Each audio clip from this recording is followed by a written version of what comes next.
dando continuidade aos nossos estudos, né, um pouquinho de história da educação.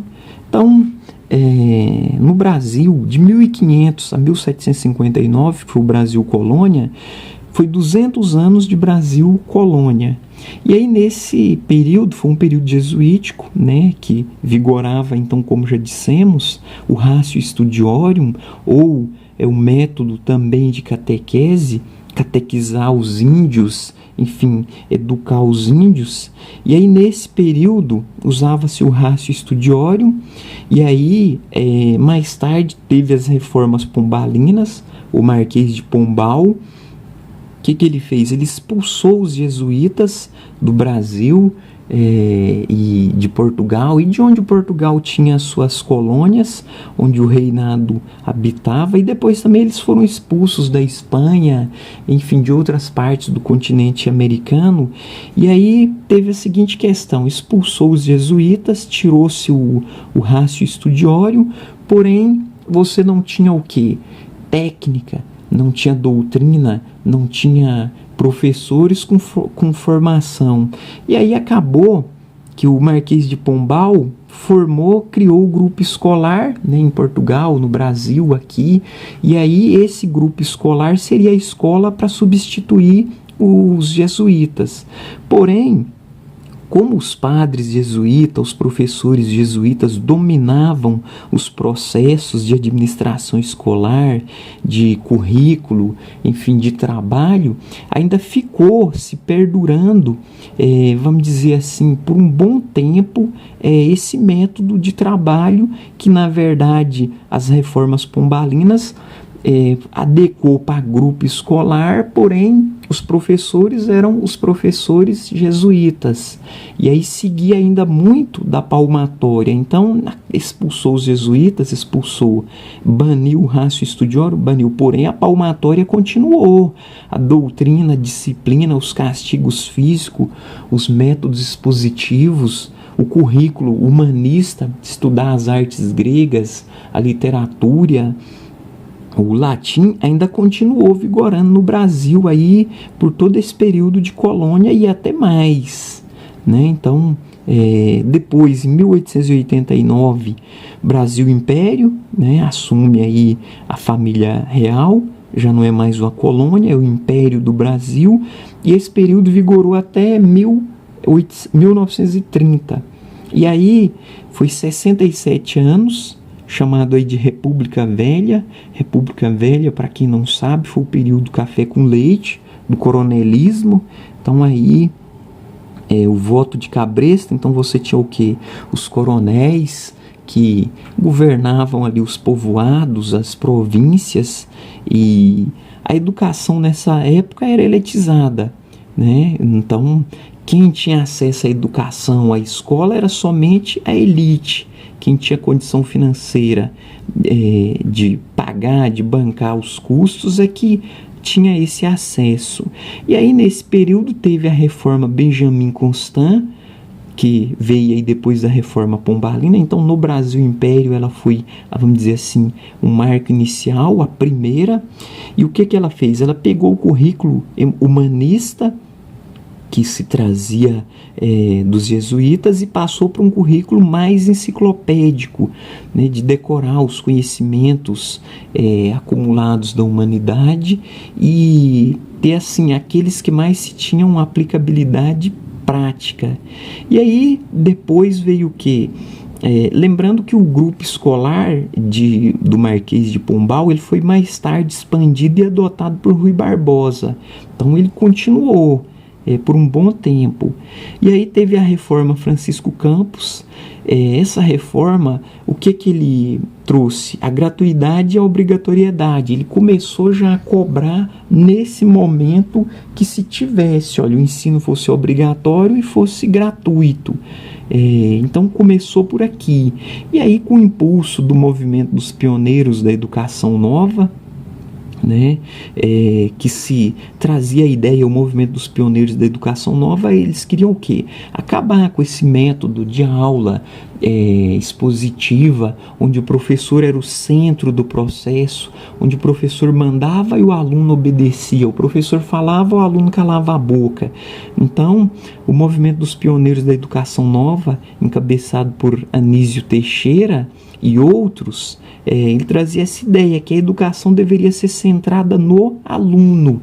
A ideia de que o aluno era o centro do processo, devia partir dos seus interesses, do seu desempenho, que ele tinha que ter o direito de participar, não poderia sofrer castigos e coisas do gênero. E aí o ensino superior ficava somente a cargo do governo federal. Então, aqui a gente vê o seguinte: na formação do Brasil, primeiro, quando o Brasil colônia, que a família real chegou, a primeira coisa que se criou no Brasil foi a universidade. Então não existia no Brasil as escolas de educação básica. Você tinha o ensino superior para atender a corte, a nobreza e as pessoas que vieram junto com a corte. E aí só depois de muito tempo é que foram se organizar para atender a população mesmo em geral.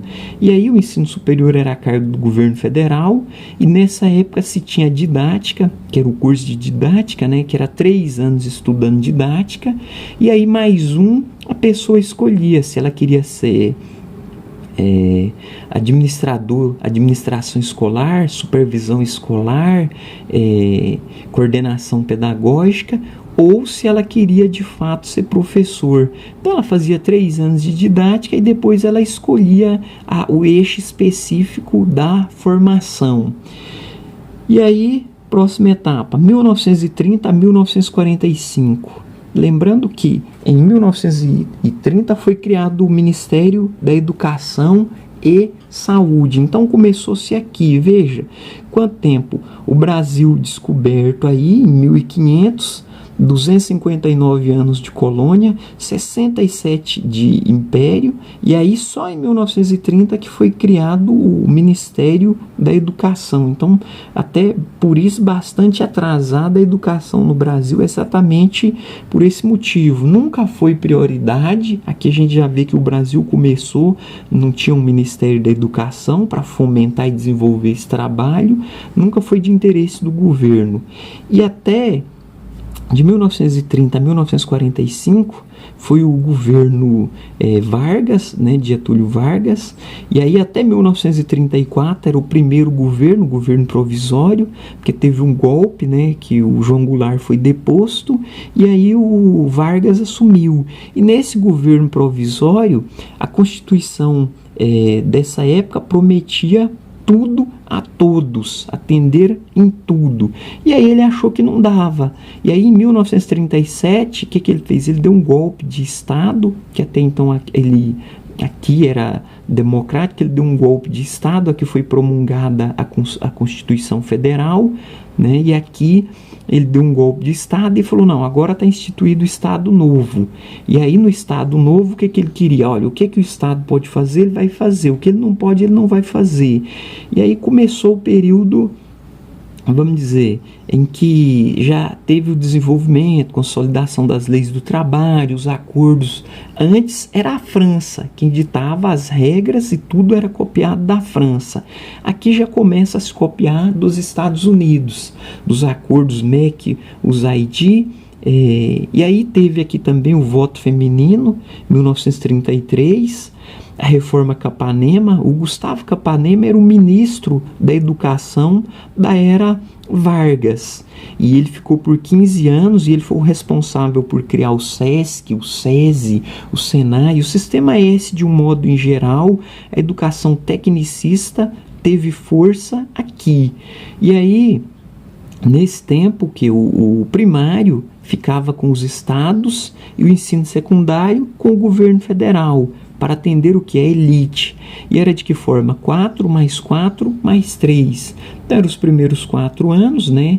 Do primeiro ao quarto, depois primeiro ao quarto, primeira fase, depois primeiro ao quarto, a segunda fase, e aí você tinha depois mais 3 anos, que era o primeiro, o segundo e o terceiro ano. Lembrando que aqui, às vezes a gente vê muita gente, os mais velhos, falarem assim: ah, fulano estudou só até o quarto ano, sabe fazer conta de juro, calcular, enfim, uma série de coisas que esse pessoalzinho de hoje aí não dá conta.